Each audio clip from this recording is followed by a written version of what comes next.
This is a What's in the Box video for Tuscany Essential Edition. The first big expansion for Tuscany. I don't know if he's going to make another big expansion, but there are some smaller expansions. So inside here we have the rule book, Tuscany style, or I guess viticulture style. A Tuscany board. I guess that's why this expansion is so big, is actually changes the board. Gives you a new board to play with.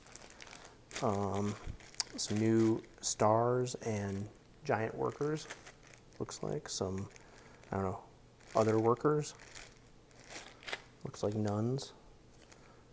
Special certified worker cards. So I guess you get a special worker card.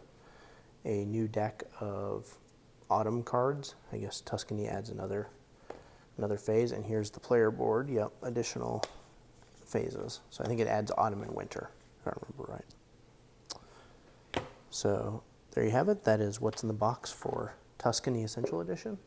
If you enjoyed this video, please like, please subscribe.